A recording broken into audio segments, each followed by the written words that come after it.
Original post. I, 28M, have been with my fiancée, Sarah, a 27F, for 5 years. We got engaged exactly 1 year ago. When I first met Sarah, she seemed like an empty person. She had just come out of her previous relationship, which was toxic and had lasted for many years. Let's call him Chad. Chad was the definition of a narcissistic person. He constantly cheated on her, made her believe she was ugly and unlovable, and eventually left her for one of her friends. I spent the first 2 years of our relationship picking up the pieces of her broken heart. I listened to her cry, boosted her self-confidence, covered her medical expenses, and showered her with enthusiastic love during her deep anxieties. I showed her what healthy, supportive, and unconditional love looks like. Finally, we succeeded. I am living a very comfortable life in the field of technology, and 2 years ago, I bought a beautiful 4-bedroom house in a famous suburb. Since I provided the full down payment and handled the mortgage entirely on my own, the house and the documents are only in my name. Sarah was living there with me, and we were actively planning our wedding for next summer. I thought we were a team. I thought her terrible experiences from the past were completely buried. I was completely wrong. Last Tuesday, Sarah came home from her work at the office and looked very distant and disconnected. She was unable to make eye contact with me, barely touched the food I had made, and kept checking her phone with a nervous and embarrassed look. Finally, after several hours of silence, she sat me down on the couch and revealed a secret that completely shattered my world. She said that Chad had contacted her. Apparently, he had sent her a very long message saying that he was a changed man, that he had gone to therapy, gotten clean from addiction, and realized that she is the only woman he truly loves. I sat there, startled, waiting for her to say, "Can you believe this person's audacity?" But she didn't. Instead, she looked at me with tears in her eyes and said that she wanted to take a 2-week break from our relationship. She really showed the courage to claim that she needed time with him so she could get him out of her mind and be able to marry me without any doubt. She promised and repeated that it was just a talk, get closure, and prove to herself that she had moved on. My mind short-circuited. 5 years of unwavering loyalty, building her up from the ground, and she wanted permission to audition her deceitful, abusive ex-boyfriend right before our wedding. At that moment, something inside me broke. I didn't feel sadness. It was just a cold, blind light. I realized that our whole relationship was a lie. I was not her soulmate. I was just her safe choice. I was the stable guy who fixed her so that she would be ready the next time Chad set his sights. I did not scream. I neither begged, nor cried, nor showed anger. I just looked at her calmly and said, "If you walk out of this door, our relationship will be completely over. There will be no coming back from it." Sarah indeed rolled her eyes. She laughed and said, picking up a pre-packed duffel bag from the hallway closet, proving that she had already made up her mind before even talking to me, and exhaled. "Don't be so dramatic, OP. It's just 2 weeks to clear your mind. You're trying to control me. I'll see you after 2 weeks." And then she walked out the door and got into an Uber. As soon as the taillights disappeared down the street, I switched into full survival mode. Adrenaline was pumping fast, but my mind was as cold as ice. I knew I couldn't stay in that house. I couldn't bear the thought of them coming back, crying and apologizing, or even worse, telling me the details of their journey. I wanted to disappear.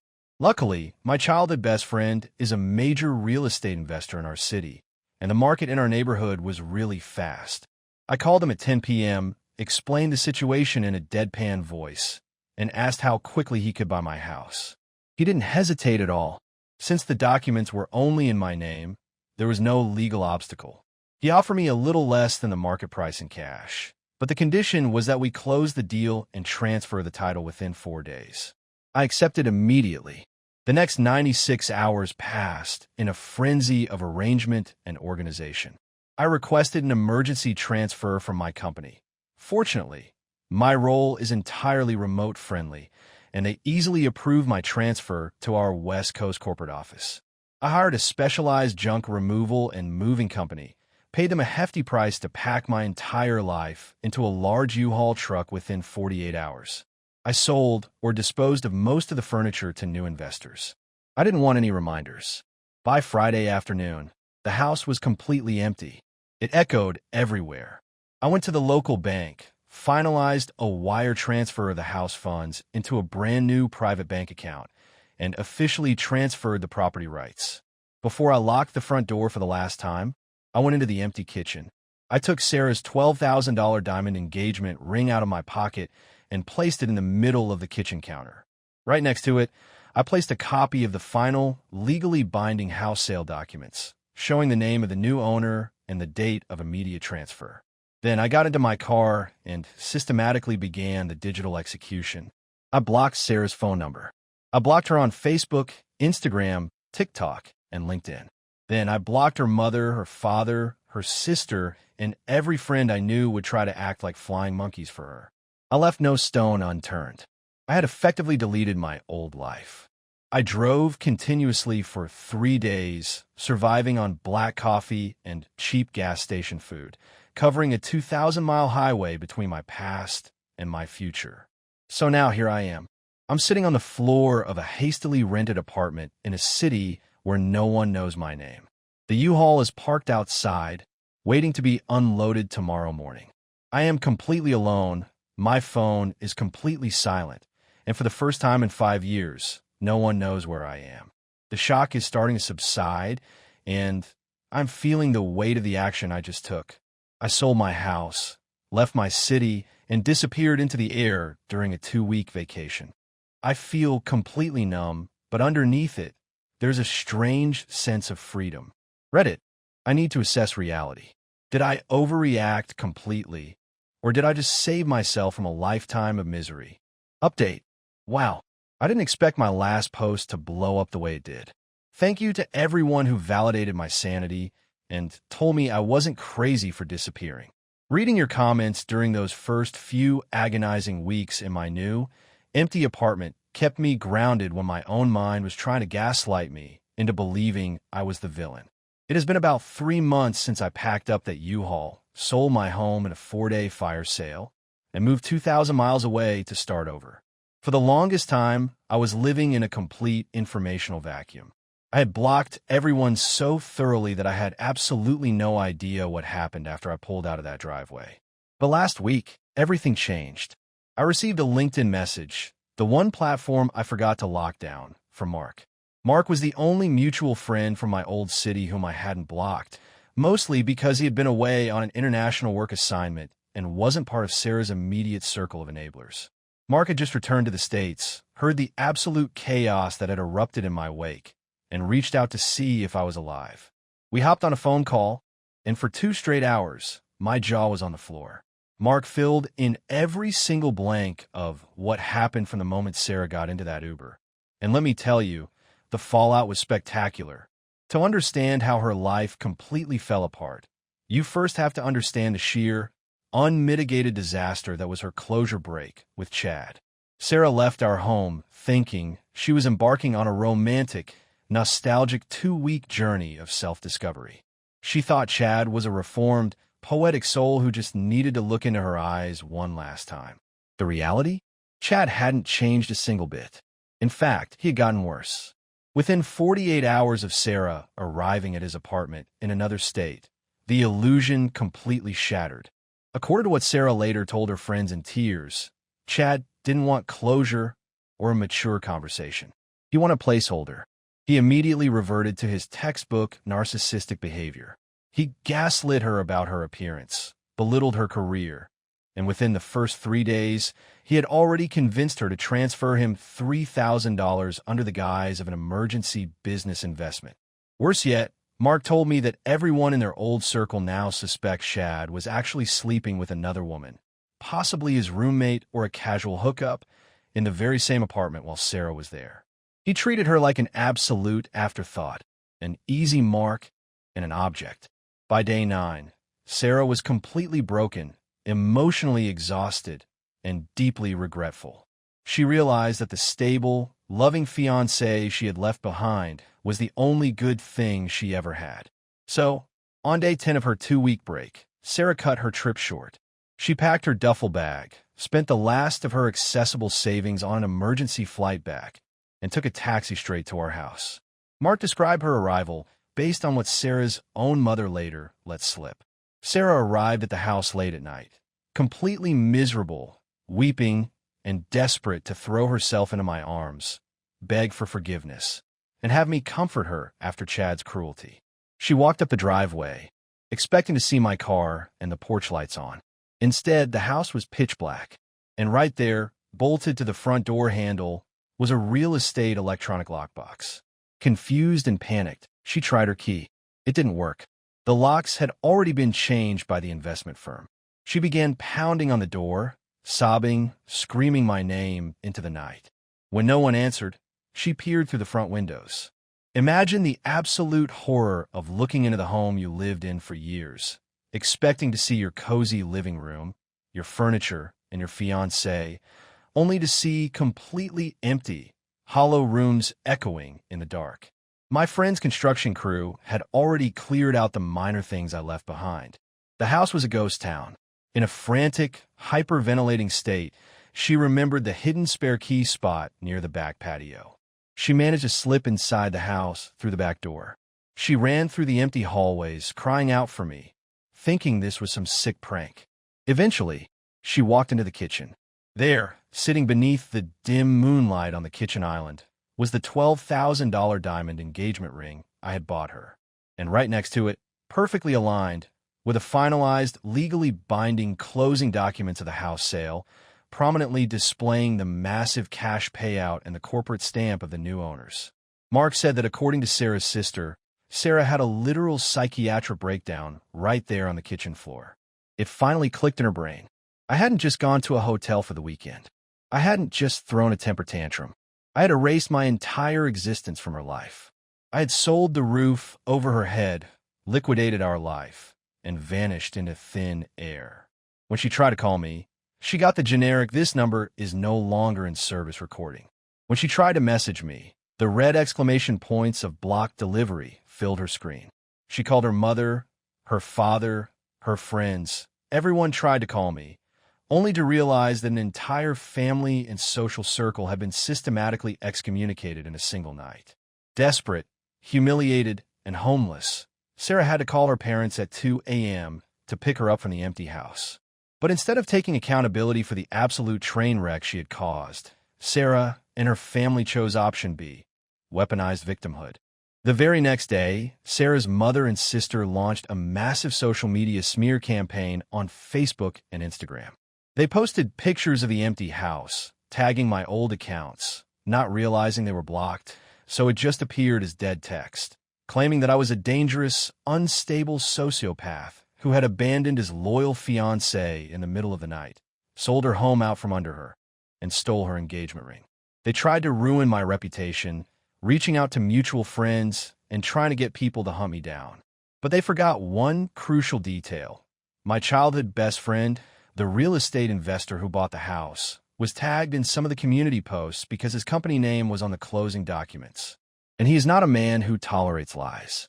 My friend went into the comments section of their main viral post and dropped a nuclear truth bomb. He uploaded a redacted copy of the deed, proving the house was 100% legally mine. Then, he wrote a scathing, detailed comment. Opie didn't abandon anyone.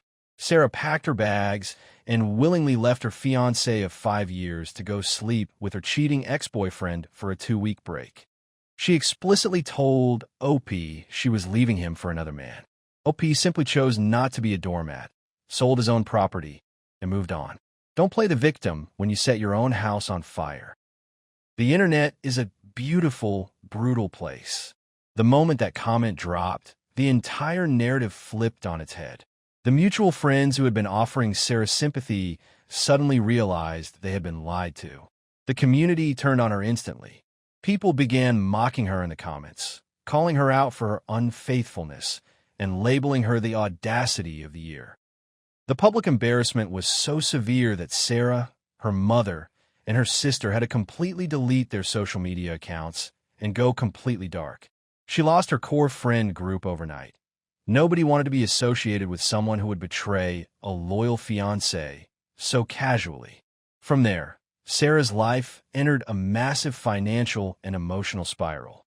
Because the house was solely in my name, she wasn't entitled to a single penny from the sale. She had spent almost all of her liquidity on the flight and on Chad's investment scam. She was completely broke and effectively homeless. With nowhere else to go, she was forced to move back into her parents' house. Now, her parents are deeply religious, incredibly strict, and fiercely traditional. They were absolutely horrified by the public shame she brought upon the family name. Mark told me her father treats her like a pariah, refusing to speak to her at the dinner table, while her mother constantly reminds her of the $12,000 ring she threw away for a deadbeat. She went from living in a beautiful, four-bedroom suburban home with a man who adored her to sleeping in her childhood twin bed, listening to her parents argue about her failures. The immense psychological stress of the public shaming, the loss of her home, and her new hostile living environment completely destroyed her professional life. She worked as an account manager at a corporate firm, a job that required high focus and client interaction. According to Mark, she was crying in the office bathrooms daily, missing major client deadlines, and calling out sick multiple times a week. About a month ago, her company officially placed her on a strict performance improvement plan, PIP, and demoted her, cutting her salary significantly. She is currently hanging onto her employment by a single thread. But the story doesn't end there. Sarah became utterly obsessed with finding me. About 2 weeks ago, I noticed an influx of strange, automated spam emails hitting my corporate inbox. It turns out, Sarah had actually hired a low-rate private investigator or used a paid online database to track down my new corporate relocation details. Because she couldn't reach my phone or personal socials, she discovered the new burner email address I set up specifically for freelance consulting work. Suddenly, my inbox was flooded with lengthy, unhinged emails from her. I have saved all of them for legal documentation in case I need a restraining order, but want to share a few transcripts to show the absolute duality of her mental state. The first few emails were filled with desperate, weeping poetry. Opie, please, I beg you to answer me. I am dying inside. What I did was the biggest mistake of my life. Chad is a monster. He stole from me. He broke me all over again. I only went to him because I was scared of how perfect our love was. I was self-sabotaging. I love you so much. You are the only man who ever truly cared for me. Please come back home. We can fix this. I'll do whatever you want. I'll go to therapy every day. Just let me see your face.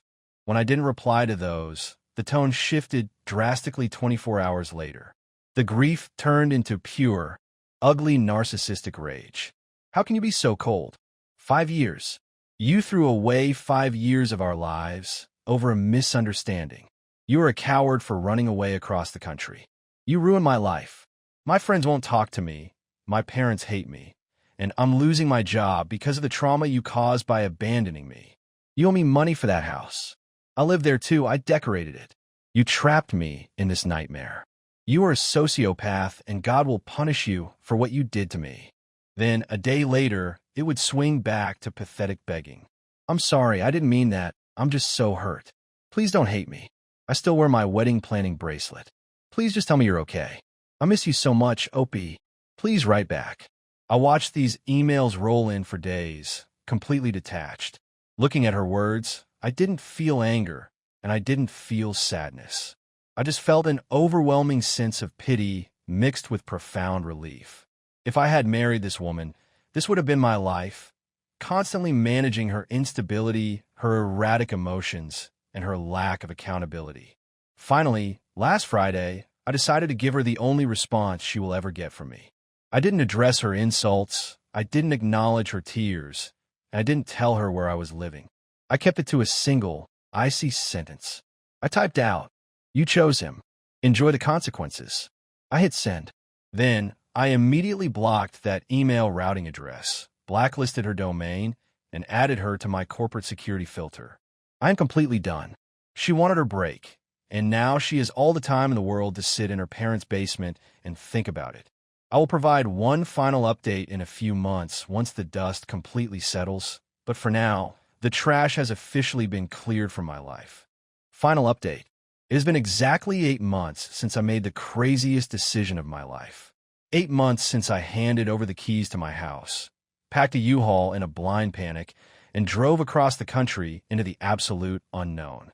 I promised you all a final update once the dust completely settled and I had truly built a new life, and today, I'm finally ready to close this chapter forever. A few days ago, I received an unexpected phone call from my cousin, who still lives in my hometown and occasionally runs into Sarah's extended family. I hadn't asked for updates, and honestly, I didn't think I cared anymore. But listening to how the final pieces of the karmic puzzle fell into place made me realize just how radically a person's life can unravel when they trade genuine devotion for toxic nostalgia. Sarah's life has completely derailed. The performance improvement plan she was placed on at her corporate job didn't save her. The crippling anxiety, the public shame, and her inability to accept accountability finally caught up to her. She missed an essential client pitch, screamed at a coworker in a fit of stress, and was officially fired for cause.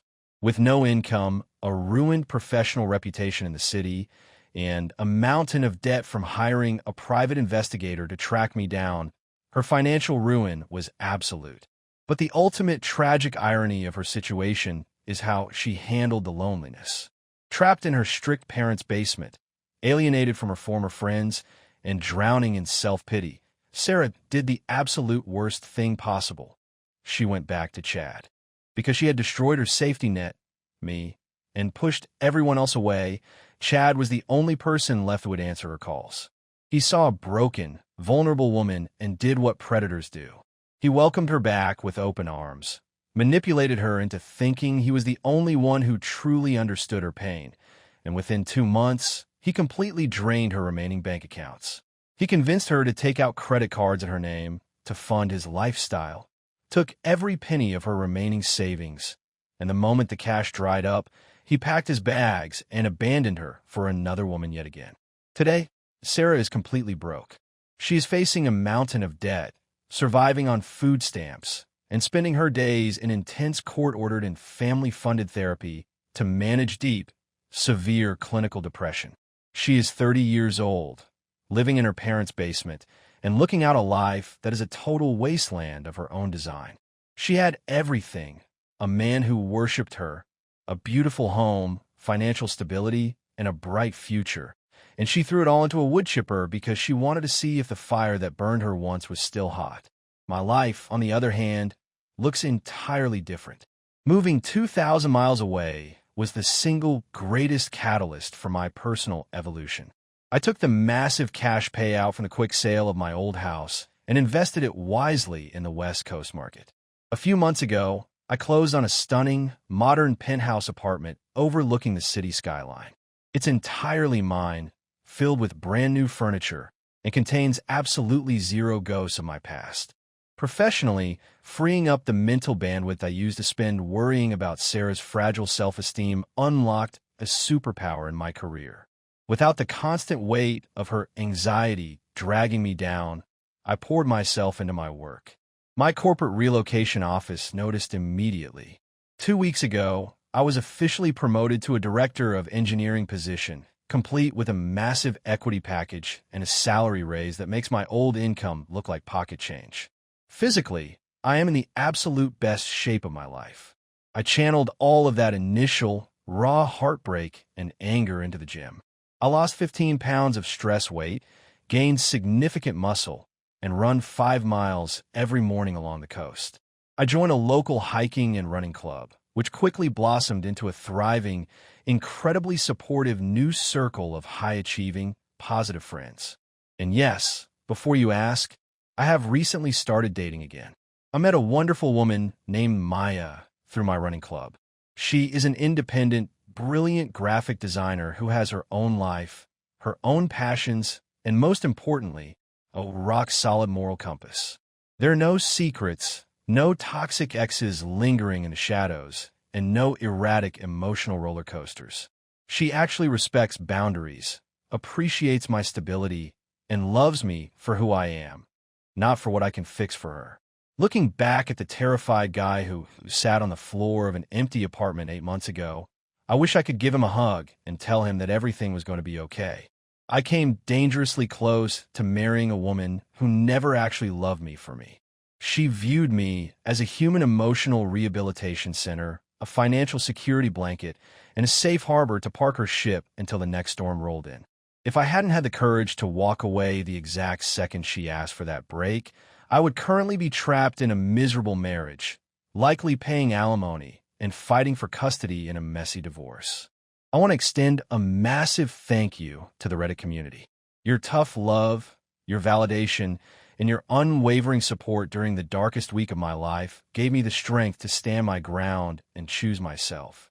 You reminded me of my worth when I was on the verge of forgetting it. I'm deleting this throwaway account tonight because I no longer need to look backward. My future is too bright to keep glancing at the rearview mirror. I'll leave you all with one final piece of hard-earned wisdom. Sometimes the best trash takes itself out. If your partner ever asks for a break to go revisit an ex, don't argue, don't beg, and don't wait around. Give them a permanent vacation.